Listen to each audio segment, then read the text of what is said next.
नमस्कार दोस्तों, मैं राकेश मेहरा करंट जीके की इस सीरीज में आप सभी का हार्दिक स्वागत करता हूं। दोस्तों, करंट जीके की इस सीरीज में आज हम 26 जनवरी के बारे में बात करेंगे।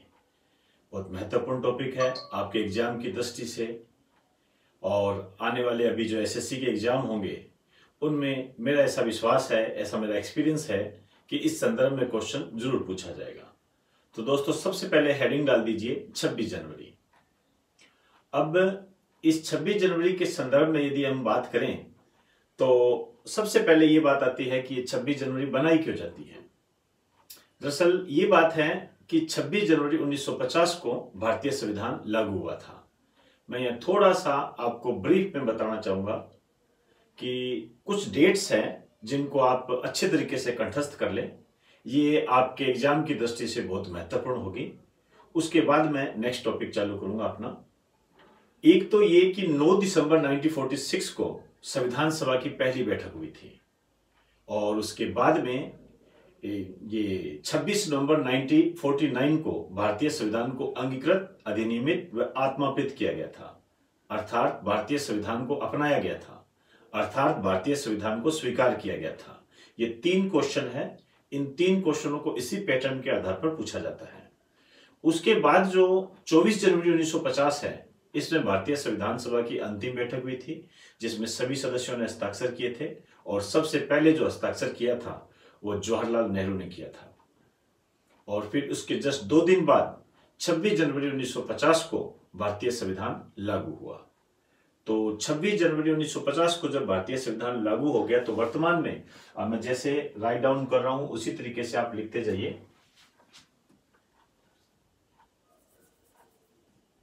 भारत ने 70वां गणतंत्र दिवस मनाया। गणतंत्र दिवस मनाया, रिपब्लिक डे बोलते हैं। ये बनाया है 26 जनवरी 2019 को। अब दोस्तों, 70वां गणतंत्र दिवस बनाया, यहां एक बात ध्यान रखें, 70वां गणतंत्र दिवस बनाया है, लेकिन 69 वर्ष पूरे हुए हैं, ये ध्यान रहे। कई बार एग्जामिनर इन्हीं तथ्यों के तहत आपको कंफ्यूज करता है, कितने वर्ष पूरे हुए, तो 69 वर्ष, और कौन सा मनाया गया है तो 70वां है। अब यदि हम इस संदर्भ में देखें तो आपके एग्जाम की दृष्टि से सबसे महत्वपूर्ण क्वेश्चन ये बनता है कि इस गणतंत्र दिवस पर हमारे मुख्य अतिथि कौन थे। ये बहुत मोस्ट इंपोर्टेंट क्वेश्चन है। जब पुराने पेपर देखते हैं तो इस संदर्भ में कई क्वेश्चन रिपीट हुए हैं। इस बार जो मुख्य अतिथि थे ये थे साइरिल रामापोसा। ये दक्षिण अफ्रीका के राष्ट्रपति थे। दक्षिण अफ्रीका के राष्ट्रपति थे। ये बातें हैं। अब दोस्तों, यहां पर हमें वैल्यू एडेड के तहत थोड़ा ये ध्यान रखना पड़ेगा कि पहला गणतंत्र दिवस कब मनाया गया और उस दिवस पर हमारे मुख्य अतिथि कौन रहे थे। तो यहां राउट डाउन कर लीजिए। पहला गणतंत्र दिवस ऑब्वियसली बात है 26 जनवरी 1950 को मनाया गया, और इस दिवस पर जो मुख्य अतिथि थे ये थे डॉक्टर सुकर्णो। ये जो डॉक्टर सुकर्णो है ये इंडोनेशिया के राष्ट्रपति थे।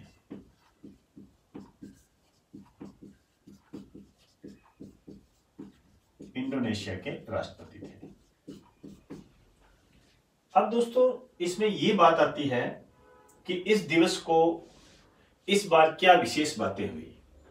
तो एक तो 3 व्यक्तियों को भारत रत्न दिया गया, जिसमें से नानाजी देशमुख जो एक समाज सेवी है, राजनीतिक दल से भी संबंधित है, वो ग्रामीण सेवा से संबंधित है। इसके अलावा दूसरे नंबर पर प्रणब मुखर्जी को दिया गया, और तीसरे नंबर पर भूपेन हजारिका जो कि लोक गायक है, जिनका संबंध असम से है। लेकिन ये भारत रत्न के बारे में आप थोड़ा सा इंतजार कर लीजिए। इसका एक शानदार वीडियो अपने बनाने का प्रयास करेंगे ताकि आपके एग्जाम की दृष्टि से भारत रत्न को मैं पूरा कवर कर सकूं। अब दोस्तों, इसके बाद में इस दिवस पर कुछ पुरस्कारों की घोषणा की गई। जिन्हें हम पद्म पुरस्कार के नाम से जानते हैं। पद्म पुरस्कारों की घोषणा की गई। यहां पर यह ध्यान रहे कि पद्म पुरस्कार 3 प्रकार के होते हैं। एक तो होते हैं पद्म विभूषण,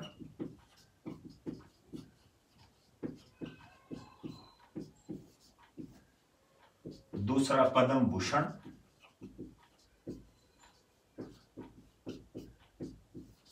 और तीसरे पद्म श्री। अब यहां ये बात ध्यान रहे आप कि आपके क्वेश्चन आया हुआ है कि भारत का सबसे बड़ा नागरिक सम्मान कौन सा है। तो भारत का सबसे बड़ा नागरिक सम्मान होता है भारत रत्न। उसके बाद जो नंबर आता है वह है पद्म विभूषण, फिर पद्म भूषण और फिर पद्म श्री। इनको क्रम से व्यवस्थित करना भी एग्जाम में आ सकता है, तो आप ये थोड़ा क्रम ध्यान रखें। और अब की बार जो पद्म विभूषण मिला है उसमें 4 व्यक्तियों को ये पद्म विभूषण मिला है, तो चारों को आपने नाम याद रखने हैं। तो आप एक बार इसका स्क्रीनशॉट ले लीजिए, उसके बाद मैं फिर इसको प्रारंभ करता हूं।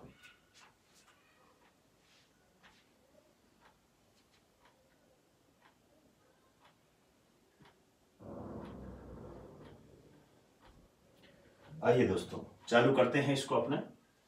मैं एक नए सिरे से इसको पद्म विभूषण इसके तहत बांटता हूं। आप यहीं इस नीचे से चालू कर देना इसको।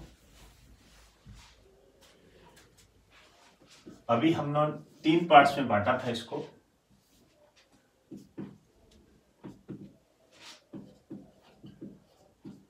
पद्म विभूषण,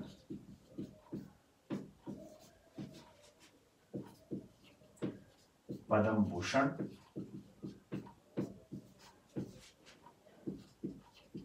और पद्म श्री।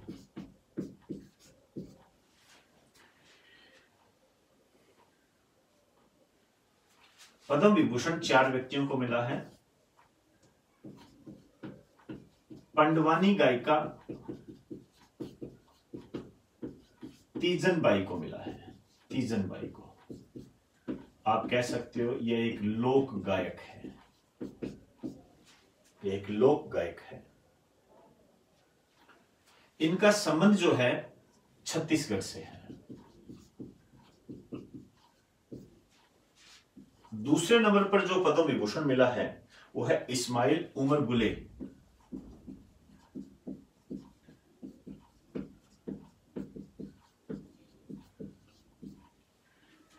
ये जो इस्माइल उमर गुले है, ये वैसे तो एक सामाजिक कार्यकर्ता के रूप में जाने जाते हैं। ये अपने देश के नहीं है, ये महत्वपूर्ण बात है। इनका जो देश है जिबूती। मेरी नजर में ये सबसे महत्वपूर्ण क्वेश्चन है, जिबूती। अब तीसरे यदि हम बात करें तो ये है अनिल कुमार मणिभाई।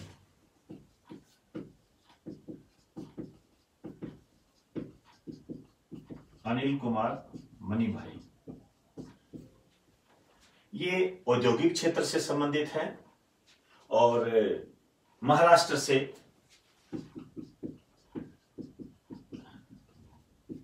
व्यापार व आर्थिक मामले।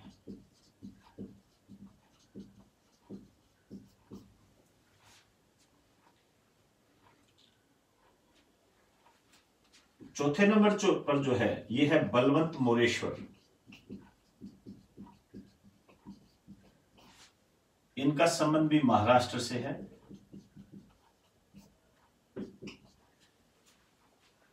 और ये इनका संबंध कला से है। कला, अभिनय, थिएटर, इनसे रिलेटेड है।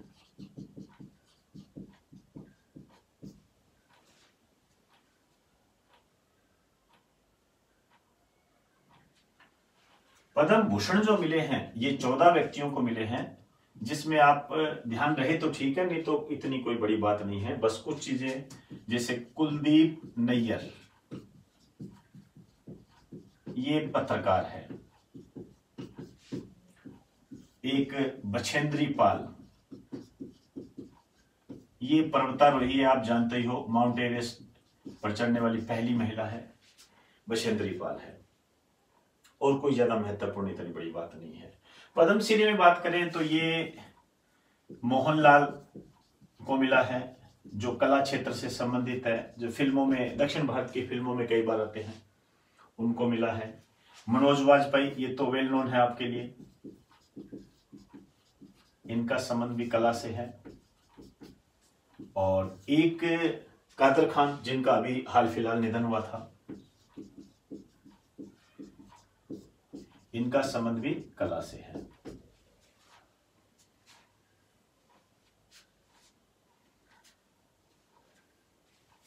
अब दोस्तों यहां पर मैं बात करूंगा आरपीएससी की दृष्टि से। थोड़ा पुराने पेपर देखते हैं तो राजस्थान में जिनको भी पद्म विभूषण मिला या पद्म भूषण मिला या पद्मश्री मिला, उन पर हमेशा क्वेश्चन आया है।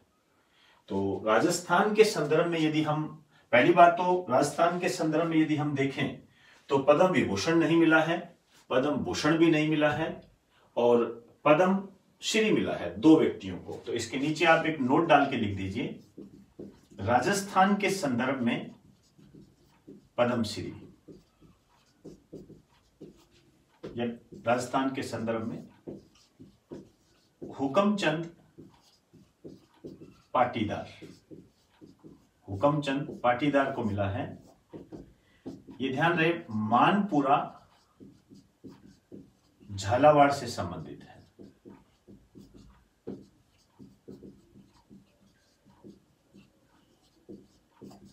झालावाड़ से संबंधित है। इनको जो ये पद्मश्री मिला है, ये जैविक कृषि को बढ़ावा देने के लिए मिला है। इन्होंने गेहूं की खेती, अन्य जो भी फसलें हैं, इनको जैविक कृषि के माध्यम से उगाया था। तो आप ये कह सकते हो कि जैविक कृषि के संदर्भ में दिया गया इनको, जैविक कृषि के संदर्भ में।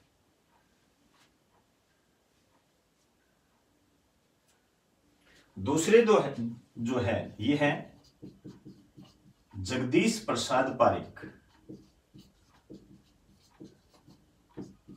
ये सीकर से संबंधित है और इनको भी जैविक कृषि के लिए दिया गया, जैविक कृषि के संदर्भ में। इनके बारे में एक बड़ा इंटरेस्टिंग फैक्ट है कि एक फूल गोभी इन्होंने उत्पन्न की थी, 25 केजी की फूल गोभी। तो इंटरेस्टिंग है, एग्जाम की दृष्टि से वैसे तो कोई महत्वपूर्ण बात नहीं है। तो दोस्तों ये हमने पद्म पुरस्कारों के बारे में आज चर्चा की। थोड़ा ध्यान रहे, संविधान को अधिनियमित, आत्माप्रित और अंगीकृत कब किया गया था, संविधान सभा की पहली बैठक कब हुई थी और अंतिम बैठक कब हुई। लागू 26 जनवरी 1950 को पहली बार मनाया गया। 26 जनवरी 1950 डॉक्टर सुकर्णो मुख्य अतिथि रहे। वर्तमान में 17वां मनाया गया है और मुख्य अतिथि है साइरिल रामाफोसा। तो इस संदर्भ में हमने कुछ चर्चाएं की, लेकिन अब कुछ महिलाएं जो है इसमें चर्चा रही। जैसे आप हेडिंग डाल दीजिए, विशेष।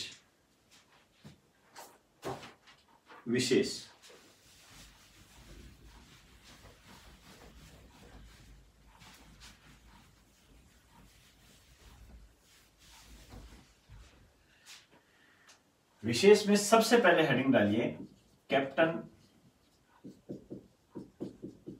शिखा सुरभि।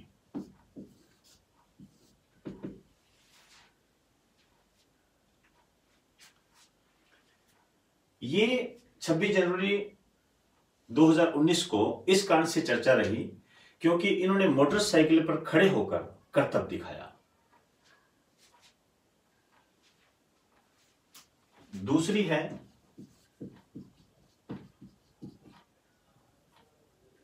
खुशबू कंवर।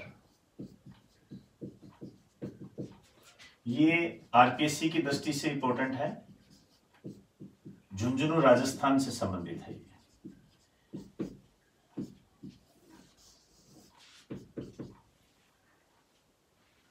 इस बार पहली बार हुआ है कि जो असम राइफल है, अपनी टुकड़ी है असम राइफल, उसमें महिला वर्ग की टुकड़ी का टुकड़ी को इन्होंने नेतृत्व किया, लीड किया, और ऐसा पहली बार हुआ है। तो दोस्तों ये कुछ इस संदर्भ में अपनों ने चर्चा की। आज हम इस पे इतनी ही बात करेंगे। नमस्कार।